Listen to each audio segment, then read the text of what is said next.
So with today's technology and social media and everything that's going on, it's so busy, isn't it? I find it busy the older I get with everything that's going on. Do you think it was harder or easier for you guys making it in the music industry when you did?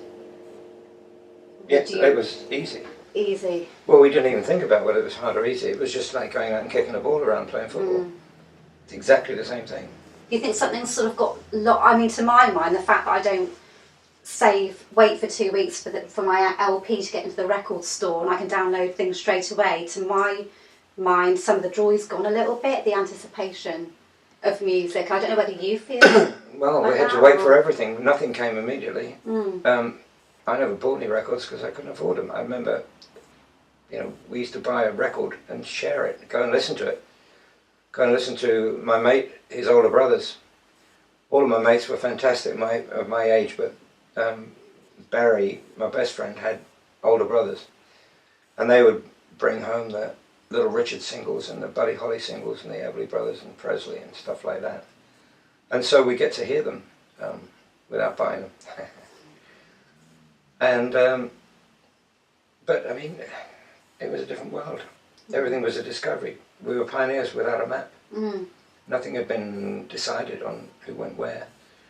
But like everything else, it's not just the music that was important, it's everything that surrounded it. I mean, where would all this have gone without Jim Marshall, for example? Where would it all have gone without Ahmet and Nestle Ertegun, who founded, Atlantic Music, Atlantic Records? All of those people behind the scenes who made it possible. If we'd had the same minds and the mindset of the directors and A&R men at Decca and EMI and the old era, it would have been binned. It would have stayed underground. Probably wouldn't have done it any harm, but you need one or two flag bearers, So, but it was sparse. There was competition, of course, but it never seemed like that. It was just a question of, and then you realise it's not how good you get. Because I know people that practiced and practiced and practiced and became very adept at playing their instruments, but no one wanted to listen to them. Because it's people's character that interests people. True. No one ever said that Bob Dylan was a great singer, but he is a great singer because he writes great songs. And you don't analyse him technically. Hendrix was a revolutionary. He was the Chopin of his day, or the other way around. And then you got the Beatles, the most creative force the music industry has ever known. So those things you need, and everyone else bathes in the sunlight of those supernovas.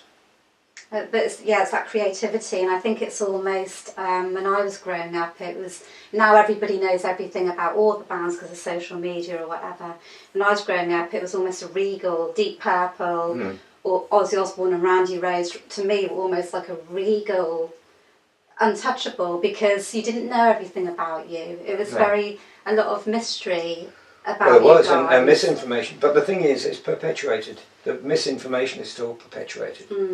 The fact that most of the imagery of the raving 60s and 70s was created by the journalists who were there, get out of their heads at every event. I remember very distinctly, very clearly, the fun we had when we started reading reviews from the bar, as we called them. And all of our friends, we knew them all by name, all the guys from Melody Maker and NME, Record Mirror, all of those rags, and Richard Green, and I mean, the lot, we knew them all. And we used to drink with them and party with them.